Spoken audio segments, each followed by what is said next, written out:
চাপ নাই, কেউ এসে আমাদেরকে বলছে না যে আওয়ামী লীগকে ইলেকশনে নিয়ে আসো, কেউ বলছে না।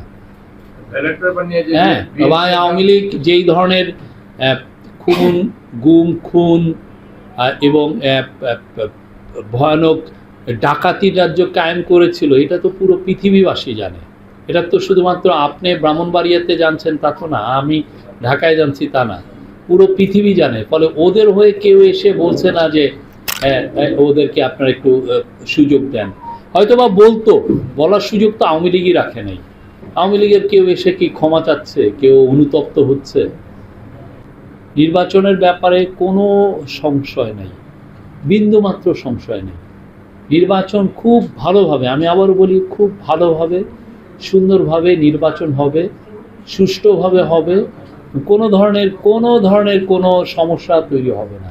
এটা ফ্রি হবে, ফেয়ার হবে, পিসফুল হবে, ক্রেডিবল হবে, ইনক্লুসিভ হবে এবং ফেস্টিভ হবে, মানে সব মুখর হবে। আমি বলতে পারি যে আপনারা মানে এই যাবৎকালে যতগুলো ইলেকশন দেখেছেন, this will be one of the best. এখানে কোনো ইয়ে নেই। এখানে যেগুলো এইটা ভালো নির্বাচন করার যেগুলো কাজ, সে কাজগুলো তো হচ্ছে। আর কোথাও কোনো কেউ এসে আওয়ামী লীগের লোকরা, অনেকে বলেন যে আওয়ামী লীগের লোকরা কী করবে, আওয়ামী লীগের লোকরা যে খুব ভালোভাবে ভোট দিবে, তাদের পছন্দের যে ক্যান্ডিডেট যে আছে তাকে তারা ভোট দিবে। তারা আওয়ামী লীগের লোকরাও তো তাদের 15.5 বছরে কি ভোট দিতে পেরেছে? তাদের হয়ে পুলিশ ভোট দিয়ে দিয়েছে, ঠিক না? তারা তো ভোটও দিতে পারে নাই। তো এই জন্য আমরা আমি বলতে পারি খুব ভালো ইলেকশন হবে। এবং আমাদের যারা বিদেশি, আমাদের যারা বন্ধু আছেন, তারাও কিন্তু মুখিয়ে আছেন এই ইলেকশন নিয়ে। তারাও বলেছেন যে না, খুব ভালো ইলেকশন হবে, তারা কনফিডেন্ট যে এই গভর্নমেন্ট খুব ভালো একটা ইলেকশন করবে। তারা যত ধরনের সাপোর্ট লাগে আমাদেরকে দিচ্ছে। কেউ কিন্তু ইলেকশন নিয়ে কোনো ধরনের সংশয়ের কোনো কথা বলছে না। সংশয়ের কথা আসতেছে কোত্থেকে? এই ইউটিউব থেকে। তারও আগে যখন হরতালে তারা কি পারে?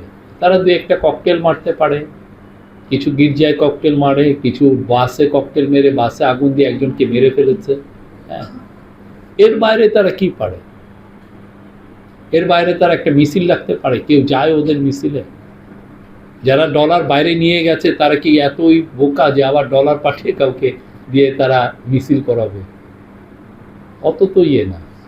সে জানে যে তাদের নেত্রী আর আসতেছে না, আস্তে করে ডলার সে অন্য খাতে ব্যয় করতেছে, ঠিক না?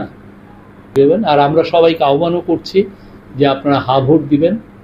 বাংলাদেশে যদি অপশাসন দূর করতে চান, হা ভোট দেন।